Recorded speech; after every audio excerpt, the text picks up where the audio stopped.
Hello दोस्तों, नमस्कार। एक बार फिर से आप सभी का हार्दिक स्वागत है, हार्दिक अभिनंदन है आपके अपने यूट्यूब चैनल पर, जिसमें हम इंडियन पॉलिटी की रामबाण सीरीज की कवरेज कर रहे हैं। इंडियन पॉलिटी की कुछ चीज़ें हम पढ़ चुके हैं, मेकिंग ऑफ इंडियन कॉन्स्टिट्यूशन पढ़ चुके हैं, इसके कुछ फीचर्स पढ़ चुके हैं।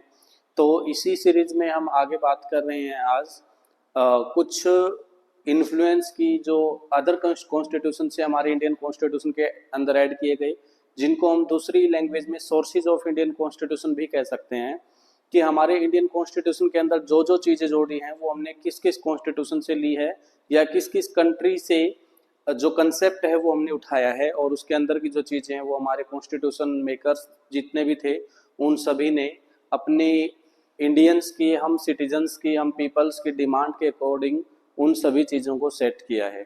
तो आइए देखते हैं एक एक करके कि कौन कौन से कंट्री से हमने कौन कौन सी चीज़ें ली हैं। सबसे पहले यूनाइटेड किंगडम, जिसको ब्रिटेन कहते हैं आजकल, क्योंकि हम लोग भी लगभग हमारे कंट्री के ऊपर 150 ईयर्स तक, या अप्रोक्स ये कह सकते हैं कि 100 ईयर्स तक लगभग ब्रिटिशर्स का रूल रहा। उससे पहले वो ट्रेडिंग पर्पज से थे, बट इनडायरेक्टली वो रूल भी कर रहे थे कहीं ना कहीं। तो ब्रिटिशर्स, जो ईस्ट इंडिया कंपनी जो बनी थी 1600 में, तो वहाँ से, उस ब्रिटेन से जिसकी कैपिटल लंदन है, जहाँ से हमने जीएमटी लिया है, हमने पढ़ा था ये भी, ग्रीनविच मीन टाइम, तो उसी के बारे में हम बात कर रहे हैं कि हमने ब्रिटेन से कौन कौन सी चीज़ों के प्रोविज़न, कौन कौन सी चीज़ों के कंसेप्ट लिए हैं, और हमारे इंडियन कॉन्स्टिट्यूशन के अंदर उन चीज़ों को ऐड किया गया है। तो सबसे पहला है parliamentary form of government. Parliamentary form of government का मतलब यहाँ पर क्या है? पार्लियामेंट्री फॉर्म ऑफ गवर्नमेंट का मतलब क्या है कि हमारे इंडिया की जो गवर्नमेंट है वो पार्लियामेंट्री बेस्ड है। पार्लियामेंट्री बेस्ड का मतलब यहाँ पर मैं पार्लियामेंट के अगर जिक्र करूँ तो पार्लियामेंट के अंदर तीन चीज़ों को इन्वॉल्व किया जाता है, यानी कि दो तो इसके जो हाउस हैं, लोकसभा और राज्यसभा, और तीसरा इसमें इंक्लूड किया जाता है president of India. Lok Sabha, Rajya Sabha and president of India, इन तीनों को कंसिस्ट कर दिया जाता है। इन तीनों को जब मिला दिया जाता है तो हमारी पार्लियामेंट बन जाती है। तो कोई भी डिसीजन अगर हमें लेना है, कोई भी काम हमारे देश के लिए करना है, तो पहले हमें दोनों हाउसेज से बिल को पास करवाना पड़ेगा, और लास्ट में प्रेसिडेंट ऑफ इंडिया के फाइनल कंसेंट के लिए उसके पास जाएगा। तो प्रेसिडेंट ऑफ इंडिया जब अपना कंसेंट दे देता है तो जो बिल था वो एक्ट बन जाता है, और फिर वो हम लोगों तक पहुंच जाता है। दूसरा, nominal head of the state. Nominal head of the state का मतलब क्या है? यहाँ पर देखो, यहाँ पर मैंने वर्ड किया गया है नॉमिनल हेड। नॉमिनल का मतलब नाम मात्र। नाम मात्र का मतलब क्या होता है कि सिर्फ वो हेड बन के रह रहा है, काम नहीं कर रहा। अब यहाँ पर मैं किसकी बात कर रहा हूँ? नॉमिनल हेड ऑफ स्टेट की बात कर रहा हूँ, यानी कि पूरे कंट्री के नॉमिनल हेड की मैं बात कर रहा हूँ। तो इनडायरेक्टली मैं किसकी बात कर रहा हूँ यहाँ पर? प्रेसिडेंट ऑफ इंडिया की। किसकी बात मैं कर रहा हूं अभी? प्रेसिडेंट ऑफ इंडिया की। अब यहां पर दो क्वेश्चन बनते हैं आपके कि नॉमिनल हेड ऑफ स्टेट कौन है और एग्जीक्यूटिव हेड ऑफ स्टेट कौन है। तो नॉमिनल हेड अगर पूछा जाए तो प्रेसिडेंट ऑफ इंडिया, और अगर एग्जीक्यूटिव हेड आपसे पूछा जाए क्वेश्चन में कि एग्जीक्यूटिव हेड ऑफ इंडिया कौन है, तो एग्जीक्यूटिव हेड होते हैं जो, वो हमारे प्राइम मिनिस्टर ऑफ इंडिया। अभी हमारे प्राइम मिनिस्टर श्री नरेंद्र मोदी हैं, और president of India Draupadi Murmu हैं। तो ये हमारे नॉमिनल हेड हैं, तो ये हमारे रियल हेड या एग्जीक्यूटिव हेड हैं। तीसरा जो कंसेप्ट जो हमने लिया वो था पोस्ट ऑफ प्राइम मिनिस्टर, कि हमारे कंट्री के अंदर प्राइम मिनिस्टर भी होगा। ये कंसेप्ट भी हमने कहाँ से लिया? ब्रिटेन से लिया। यूनाइटेड किंगडम मतलब यहाँ पर मैं किसकी बात कर रहा हूँ? फिलहाल ब्रिटेन की बात कर रहा हूँ। तो ब्रिटेन से ही हमने प्राइम मिनिस्टर की पोस्ट के बारे में प्रोविजन लिया। सिटीजनशिप का कंसेप्ट भी हमने ब्रिटेन से लिया। अब मैंने सिटीजन के बारे में बताया था कि सिटीजनशिप जो होती है वो दो टाइप की होती है, सिंगल और डबल, या जिसको ड्यूअल भी बोल देते हैं। सिंगल सिटीजनशिप या ड्यूअल सिटीजनशिप। सिंगल सिटीजनशिप जिसका एग्जाम्पल हमारा इंडिया है, इसका एग्जाम्पल क्या है? हमारा इंडिया। और ड्यूअल सिटीजनशिप जिसका एग्जाम्पल क्या है? United states of America. हमारे इंडिया के अंदर सिंगल सिटीजनशिप है, यानी कि पूरे के पूरे कंट्री में एक ही सिटीजनशिप चलती है। हमें अलग अलग स्टेट्स की अलग अलग सिटीजनशिप नहीं चाहिए होती कि कोई हरियाणा से, पंजाब, राजस्थान, बिहार से है और फिर बाद में पूरे कंट्री से। ऐसा नहीं है, अगर मैं इंडियन हूं तो मैं अलग अलग स्टेट से कहीं से भी बिलोंग करता हूं, कोई फर्क नहीं पड़ता, मेरी सिटीजनशिप क्या है कि मैं इंडियन हूं। लेकिन अगर मैं ड्यूअल सिटीजनशिप की बात करूं, अमेरिका की बात करता हूं, तो यहाँ पर स्टेट की सिटीजनशिप अलग से मिलेगी और आपको कंट्री की सिटीजनशिप अलग से लेनी पड़ती है। यानी कि पहले आप स्टेट से, वो मान के चलते हैं हम न्यूयॉर्क से, किसी स्टेट की मैं बात कर रहा हूँ अमेरिका की, तो कोई भी इंसान अगर न्यूयॉर्क से बिलोंग करता है तो वो पहले न्यूयॉर्क से है, उसके बाद उसको यूनाइटेड स्टेट्स ऑफ अमेरिका की सिटीजनशिप मिलेगी। यानी कि यहाँ पर ड्यूअल सिटीजनशिप चलती है। ठीक है जी। नेक्स्ट कंसेप्ट जो है बाइकैमरल लेजिस्लेटिव। बाइकैमरल लेजिस्लेटिव का मतलब जब सेंट्रल गवर्नमेंट के लिए या स्टेट गवर्नमेंट के लिए दो हाउसेज की जब हम बात करते हैं, जैसे हम पार्लियामेंट की बात करते हैं, पार्लियामेंट के अंदर जब हम जिक्र करते हैं तो लोकसभा राज्यसभा ये दोनों ही दो हाउसेज हैं। सेम ऐसे ही जब हम स्टेट गवर्नमेंट की बात करते हैं तो स्टेट गवर्नमेंट के अंदर एक तो होती है लेजिस्लेटिव असेंबली, एक होती है लेजिस्लेटिव असेंबली, तो दूसरी होती है लेजिस्लेटिव काउंसिल, दूसरी होती है लेजिस्लेटिव काउंसिल। और ये जो लेजिस्लेटिव काउंसिल है ये हर स्टेट के अंदर नहीं होती। लोकसभा राज्यसभा ये सेंट्रल लेवल पे है, लेजिस्लेटिव असेंबली लेजिस्लेटिव काउंसिल ये स्टेट लेवल पे है। लेजिस्लेटिव असेंबली तो हर स्टेट में होती है, लेकिन लेजिस्लेटिव काउंसिल हर स्टेट में नहीं है। ये एट प्रेजेंट सिर्फ 6 स्टेट्स में है। वो 6 स्टेट्स कौन कौन से हैं मैंने पहले भी बताया आपको, मैं फिर बता देता हूँ। सबसे पहले उत्तर प्रदेश, दूसरा महाराष्ट्र, तीसरा कर्नाटका, चौथा बिहार, पांचवा आंध्र प्रदेश, तो छठा तेलंगाना। इन 6 स्टेट्स के अंदर हमारे पास लेजिस्लेटिव काउंसिल है हमारे इंडिया के अंदर। ठीक है, अब ये किस स्टेट को लेजिस्लेटिव काउंसिल का दर्जा मिलेगा ये हम डिटेल में पढ़ेंगे, जब पार्लियामेंट के बारे में पढ़ेंगे तो ये सारी चीजें मैं डिटेल्स में बताऊंगा। अभी हम प्रोविजंस की बात कर रहे हैं, सिर्फ हम सोर्सेज की बात कर रहे हैं कि कौन कौन से कंट्री से हमने किस किस सोर्स को लिया है, क्या क्या प्रोविजन लिया है। अब हम बात करते हैं United states of America, USA की हम बात करते हैं। तो पहला क्या है, हमने क्या लिया है, फंडामेंटल राइट्स लिए हैं। कहाँ से, अमेरिका से, यूनाइटेड स्टेट्स ऑफ अमेरिका से, जिसको अमेरिका के अंदर बिल ऑफ राइट्स के नाम से जाना जाता है। और हमारे इंडियन कॉन्स्टिट्यूशन के अंदर हमने 6 फंडामेंटल राइट्स जोड़े हैं। इनिशियल स्टेज की जब मैं बात करता हूं तो इनिशियल स्टेज पे हमारे पास 7 फंडामेंटल राइट्स थे, बट एट प्रेजेंट हमारे पास 6 फंडामेंटल राइट है। यानी कि एक फंडामेंटल राइट को हमने रिमूव कर दिया है, और वो कौन सा था, राइट टू प्रॉपर्टी। दूसरा कंसेप्ट क्या है, प्रियम्बल। प्रियम्बल जिसको प्रस्तावना भी बोल देते हैं हिंदी में, उद्देशिका भी बोल देते हैं, और भी अलग अलग नाम है इनके। तो प्रियम्बल जो पूरी की पूरी एक पेज के ऊपर एक स्टोरी लिखी रहती है। जब भी आप एनसीईआरटी वगैरह बुक पढ़ते हैं या कोई अदर बुक पढ़ते हैं तो उसकी स्टार्टिंग पे ही मिलता है, we the people of India having solemnly resolve the constitute of India. और ये जो सारी चीजें इसके अंदर लिखी रहती हैं तो वो हमारी प्रियम्बल है, प्रस्तावना है, हम भारत के लोग वाली जो शुरुआत है जिसमें, वो हमारी प्रियम्बल है। तो ये प्रियम्बल का कंसेप्ट हमने कहाँ से लिया, अमेरिका से लिया। अब क्वेश्चन यहाँ से क्या आ जाता है कि प्रियम्बल के अंदर कितनी बार अमेंडमेंट हुआ है, प्रियम्बल के अंदर कितनी बार अमेंडमेंट हुआ है। अमेंडमेंट का मतलब क्या होता है कि जब हम कॉन्स्टिट्यूशन के अंदर कोई पुरानी चीज को निकाल देते हैं या नई चीज को एड ऑन कर देते हैं तो उस चीज को हम बोलते हैं अमेंडमेंट। ठीक है जी। तो अमेंडमेंट पार्लियामेंट प्रियम्बल के अंदर कितने अमेंडमेंट हुए हैं, एक अमेंडमेंट हुआ है। कब हुआ है, 1976 में, जिसको 42nd अमेंडमेंट के नाम से जाना जाता है। 42nd अमेंडमेंट जो 1976 में हुआ था उसमें प्रियम्बल के अंदर चेंजेस किया गया था, और प्रियम्बल के अंदर 3 नए वर्ड्स जोड़े गए थे। इसी वजह से जो 42nd अमेंडमेंट है इसको मिनी कॉन्स्टिट्यूशन ऑफ इंडिया भी कहा जाता है। प्रियम्बल को भी मिनी कॉन्स्टिट्यूशन ऑफ इंडिया कहा जाता है, इसको heart of the Indian constitution का नाम भी दिया जाता है। ठीक है जी। नेक्स्ट है हमारा फेडरल स्ट्रक्चर ऑफ गवर्नमेंट। जो हमारी गवर्नमेंट है उसका फेडरल स्ट्रक्चर है, यानी कि जो पावर है वो पावर 2 या 2 से ज्यादा फॉर्म में डिवाइड हो गई है। यानी कि सेंट्रल गवर्नमेंट के पास अलग पावर है, स्टेट गवर्नमेंट के पास अलग पावर है, लोकल गवर्नमेंट के पास अलग से पावर है। तो ये हमारा फेडरल स्ट्रक्चर है गवर्नमेंट का। Impeachment of president. Impeachment of president का मतलब यहाँ पर है जो आर्टिकल हम 61 की बात कर रहे हैं यहाँ पर, और अगर डीपली जाएं तो आर्टिकल 61 ए की हम बात कर रहे हैं। इम्पीचमेंट का मतलब क्या है, इम्पीचमेंट का मतलब प्रोसेस ऑफ रिमूवल, प्रेसिडेंट को उसकी पोस्ट से जब हम हटाएंगे तो उसको बोला जाता है प्रोसेस ऑफ रिमूवल, और लीगली टर्म के अंदर इसको इम्पीचमेंट वर्ड यूज किया गया। और ये इम्पीचमेंट वर्ड सिर्फ और सिर्फ हम प्रेसिडेंट ऑफ इंडिया के लिए यूज करेंगे। बाकी इसी वर्ड के जो सेम पैरेलली जो दूसरा वर्ड मैंने यूज किया रिमूवल प्रोसेस, वो हम अदर और जो अलग अलग पोस्ट और भी हैं तो उनके लिए यूज करेंगे। लाइक सुप्रीम कोर्ट के जो जजेस हैं, चीफ जस्टिस ऑफ इंडिया है, तो उन इलेक्शन कमिश्नर ऑफ इंडिया है, जब इनको हटाने का जब काम करेंगे तो प्रोसेस सेम यूज होगा।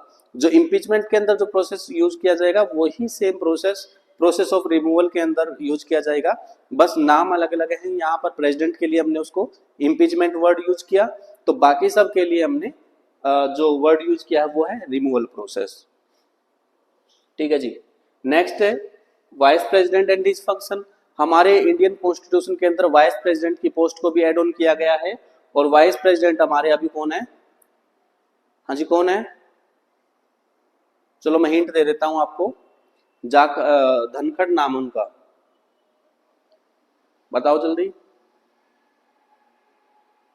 जगदीप धनखड़। ठीक है, तो ये है हमारे वाइस प्रेसिडेंट। अब इंडियन कॉन्स्टिट्यूशन के अंदर प्राइम मिनिस्टर प्रेसिडेंट के साथ साथ वाइस प्रेसिडेंट भी हैं, तो वाइस प्रेसिडेंट जो होंगे इनके क्या क्या काम होंगे, ये सारी चीजें भी हमने यूएसए के कॉन्स्टिट्यूशन से ली है, अमेरिका के कॉन्स्टिट्यूशन से ली गई है।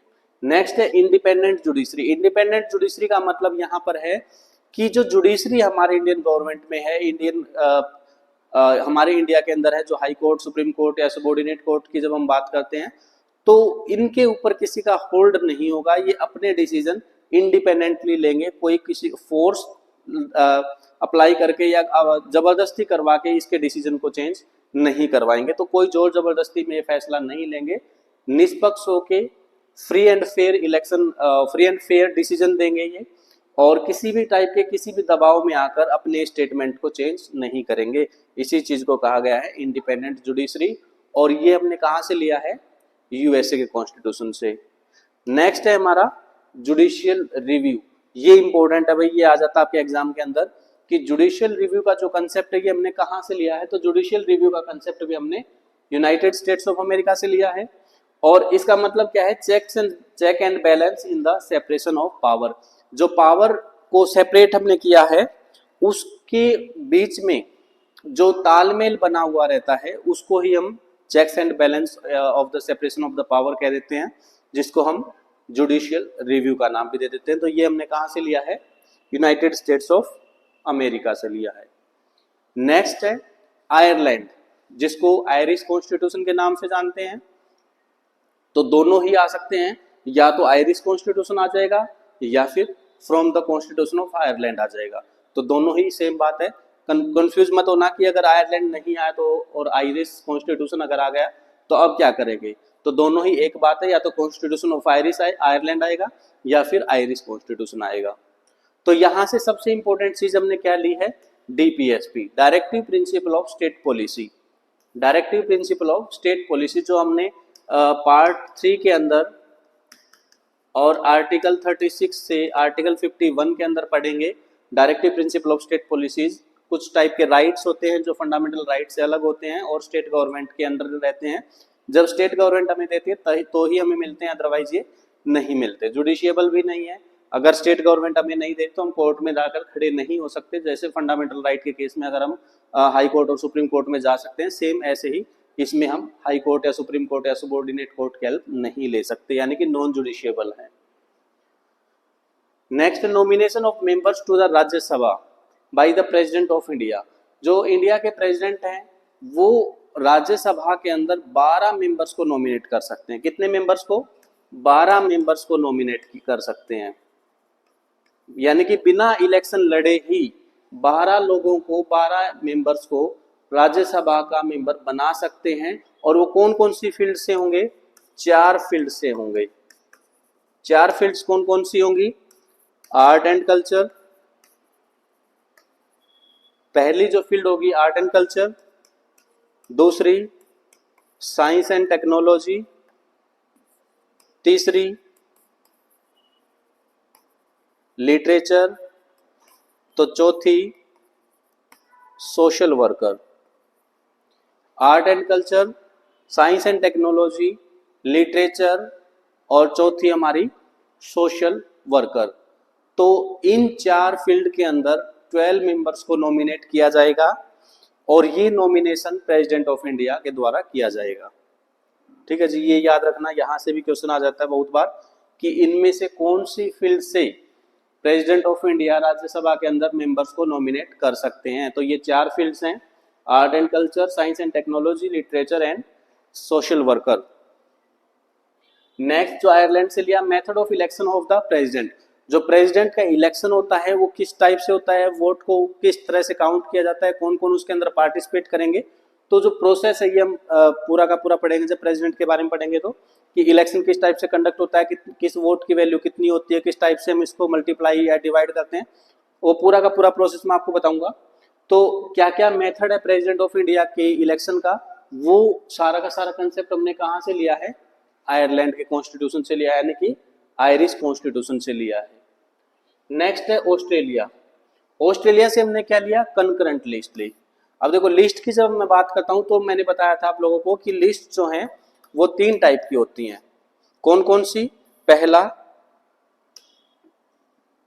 पहली जो होती है यूनियन लिस्ट, दूसरी स्टेट लिस्ट, तो तीसरी कंकरेंट लिस्ट। और आजकल एक चौथी लिस्ट भी जोड़ी जाती है जिसको रेजिडुअल लिस्ट भी बोला जाता है, रेजिडुअल लिस्ट। तो ये लिस्ट के बारे में है और इन्हीं में से एक है कंकरेंट लिस्ट, जो हमने कहां से ली है, ऑस्ट्रेलिया के कॉन्स्टिट्यूशन से ली है। यूनियन लिस्ट का मतलब क्या है कि जिन सब्जेक्ट के ऊपर डिसीजन लेने की पावर सेंट्रल गवर्नमेंट की हो। यूनियन से पता लग रहा है, यूनियन का मतलब सेंट्रल गवर्नमेंट। तो जिन सब्जेक्ट के ऊपर डिसीजन लेने की पावर किसकी है, यूनियन गवर्नमेंट की है, सेंट्रल गवर्नमेंट की है, वो यूनियन लिस्ट का पार्ट बनेंगे। जिन सब्जेक्ट के ऊपर डिसीजन लेने की पावर स्टेट गवर्नमेंट की है वो स्टेट लिस्ट में आएंगे। जिन सब्जेक्ट्स के ऊपर पावर दोनों के अंदर डिवाइड की गई, सेंट्रल गवर्नमेंट के अंदर भी स्टेट गवर्नमेंट के अंदर भी, दोनों के पास जब पावर है और अगर दोनों में कोई कॉन्फ्लिक्ट हो जाता है तो कॉन्फ्लिक्ट होने के बाद हम किसकी बात मानते हैं, यूनियन गवर्नमेंट की। तो जहां पर डिसीजन लेने की जो पावर है वो सेंट्रल गवर्नमेंट और स्टेट गवर्नमेंट दोनों के पास होती है, वो कंकरेंट लिस्ट है। और अगर दोनों की स्टेटमेंट डिफर कर रही हैं, दोनों के जो डिसीजन हैं वो अलग अलग आ रहे हैं, तो हम प्रेफरेंस किसको देंगे, यूनियन गवर्नमेंट को देंगे। और लास्ट जो हमने जो जोड़ी है रेजिडुअल लिस्ट, रेजिडुअल लिस्ट का मतलब जो इन तीनों की लिस्ट में नहीं है, जो सब्जेक्ट इन तीनों लिस्ट में नहीं है और जो हमारी डे टू डे लाइफ में जो हमारी नीड्स हैं, उन नीड्स के अकॉर्डिंग जो सब्जेक्ट्स हमारे नए नए इवोल्व हो रहे हैं, उन सभी सब्जेक्ट्स को हम रेजिडुअल लिस्ट में जोड़ेंगे। जैसे एग्जाम्पल के लिए मैं इसका यहाँ पर ले सकता हूँ साइबर क्राइम। अगर मैं साइबर क्राइम की बात करता हूँ, आजकल साइबर क्राइम बहुत ज्यादा हो रहा है, तो साइबर क्राइम इनमें से किसी भी लिस्ट का पार्ट नहीं है, तो किस लिस्ट का पार्ट हो जाएगा, ये रेजिडुअल लिस्ट का पार्ट हो जाएगा। ठीक है जी, तो ये हमने ऑस्ट्रेलिया से लिया।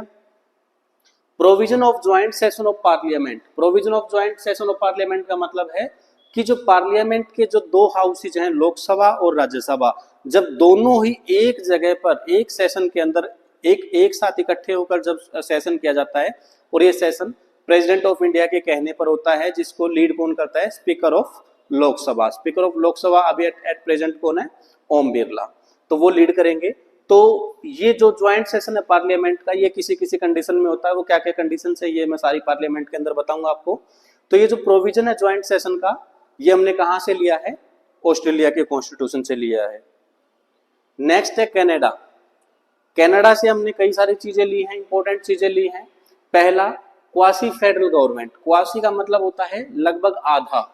A federal system with a strong central government. Federal का मतलब क्या था, जहां पर पावर को हमने डिवाइड कर दिया था, डिस्ट्रीब्यूट कर दिया था, सेपरेट कर दिया था, और जहां पर हमने सेंट्रल गवर्नमेंट को पावरफुल बनाया हो, जहां पर हमने क्या किया, सेंट्रल गवर्नमेंट को पावरफुल बना दिया, वो क्या हो गया, हमारा क्वासी फेडरल गवर्नमेंट बन गई। ये कॉन्सेप्ट हमने कहां से, तो क्वासी फेडरल के बारे में भी हमने पढ़ा, जहां पर क्या किया जाता है, जो सेंट्रल गवर्नमेंट होती है उसको पावर ज्यादा दी जाती है स्टेट गवर्नमेंट के ऊपर, और एक टाइप से जो सुपीरियर पावर जो होती है वो सारी की सारी सेंट्रल गवर्नमेंट के अंदर अवॉइड की जाती हैं, तो ये हमारा क्वासी फेडरल गवर्नमेंट बन जाता है। तो distribution of power of the central and state government, यानी कि जब पावर को जब डिस्ट्रीब्यूट किया जाता है सेंट्रल और स्टेट गवर्नमेंट के बीच में, जो भी हमने बात की थी फेडरल गवर्नमेंट के अंदर। रेजिडुअल पावर जो भी हमने पढ़ी थी रेजिडुअल लिस्ट के बारे में।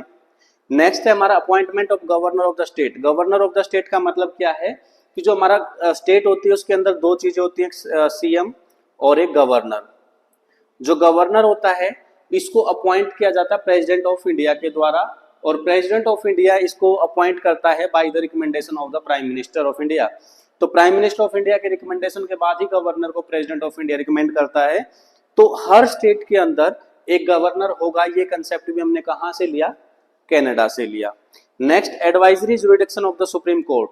Advisory jurisdiction of the supreme court का मतलब क्या है कि आर्टिकल 143 का यूज करके, आर्टिकल 143 का यूज करके president of India supreme court का जो चीफ जस्टिस ऑफ इंडिया जो होता है उससे अपने किसी भी लीगल मैटर के ऊपर सलाह मशवरा कर सकता है, और सुप्रीम कोर्ट इस चीज के लिए मना नहीं कर सकता। तो ये हमारे कॉन्स्टिट्यूशन के आर्टिकल कौन से में है, 143। तो ये एडवाइजरी जुरिडिक्शन कौन से कंट्री से हमने लिया, कनाडा से लिया। नेक्स्ट है हमारा रसिया। रसिया से हमने क्या लिया, फंडामेंटल ड्यूटीज ली, और फंडामेंटल ड्यूटीज हमारे आर्टिकल पार्ट 4A में आती है, तो आर्टिकल 51A में आती है। अब यहां पर मैंने directive principle of state policy part 3 में बताया था, गलती से लिखा गया था, ये पार्ट 4 के अंदर है डीपीएसपी। और जो हमारा फंडामेंटल ड्यूटीज है पार्ट 4A में आता है, तो आर्टिकल 51A के अंदर इसको इंक्लूड किया जाता है। ठीक है जी। जो हमारे पहले जब इनिशियल स्टेज में जब हमारा कॉन्स्टिट्यूशन हमने अडॉप्ट किया तो हमारे पास 7 फंडामेंटल ड्यूटीज थी, जो एट प्रेजेंट 6 फंडामेंटल ड्यूटीज हैं। एक फंडामेंटल ड्यूटीज को एक सॉरी ये गलत मैंने बता दिया, यहाँ पर फंडामेंटल राइट के बारे में बता रहा हूँ। फंडामेंटल ड्यूटीज जो इनिशियल स्टेज पे कितनी थी, 10 थी, और अभी कितनी है, 11 है। यानी कि एक फंडामेंटल ड्यूटीज और ऐड कर दी, और ये कौन सी थी, right to education. Right to education जो हमारा एक फंडामेंटल राइट भी बनाया आर्टिकल 21A के अंदर, और फंडामेंटल ड्यूटी भी बनाई आर्टिकल 51A के अंदर। तो फंडामेंटल राइट 6 थे, 7 थे, 7 से 6 बना दिए। सेम ऐसे ही जो हमने रशियन कॉन्स्टिट्यूशन से फंडामेंटल ड्यूटी जोड़ी गई सरदार सवरन सिंह कमेटी के रिकमेंडेशन के बाद। किसके बाद, सरदार सवरन सिंह कमेटी के रिकमेंडेशन के बाद। ये क्वेश्चन आ जाता है भाई, इंपॉर्टेंट क्वेश्चन है। तो सरदार सवरन सिंह कमेटी के रिकमेंडेशन के बाद हमने कितनी फंडामेंटल ड्यूटीज हमारे इंडियन कॉन्स्टिट्यूशन में जोड़ी, 10। कब जोड़ी, 1976 में। कौन से अमेंडमेंट में, 42nd अमेंडमेंट में। तो 42nd अमेंडमेंट में हमने फंडामेंटल ड्यूटीज जोड़ दी गई, और उसके बाद हमने लास्ट एक और जो फंडामेंटल ड्यूटी जोड़ी, 11वीं फंडामेंटल ड्यूटी, जिसका नाम क्या था, राइट टू एजुकेशन। ठीक है जी। उसके बाद है हमारा जर्मनी और वीमार कॉन्स्टिट्यूशन। जैसे हमने आयरलैंड के कॉन्स्टिट्यूशन को आयरिश कॉन्स्टिट्यूशन बोला था, सेम ऐसे ही जर्मनी के कॉन्स्टिट्यूशन को वीमार कॉन्स्टिट्यूशन का नाम दिया जाता है। तो यहां से हमने क्या लिया, suspension of fundamental rights during the emergency. जो हमारे फंडामेंटल राइट हैं वो सस्पेंड हो जाते हैं, सारे के सारे नहीं होते, एक्सेप्ट आर्टिकल 20 एंड आर्टिकल 21। जो ये 2 फंडामेंटल राइट हैं ये हमारे इमरजेंसी के टाइम पर सस्पेंड नहीं होते, बाकी हमारे सारे के सारे फंडामेंटल राइट्स सस्पेंड हो जाते हैं। तो इमरजेंसी की जब हम बात करते हैं तो इमरजेंसी 3 टाइप की होती हैं, नेशनल इमरजेंसी, प्रेसिडेंट रूल, और तीसरा फिनेंस इमरजेंसी। ये 3 टाइप की इमरजेंसी है। नेक्स्ट हमारा साउथ अफ्रीका। साउथ अफ्रीका के अभी तक हमने अमेंडमेंट की बात की थी, तो अमेंडमेंट का जो प्रोसेस है ये हमने कहां से लिया है, साउथ अफ्रीका के कॉन्स्टिट्यूशन से लिया है।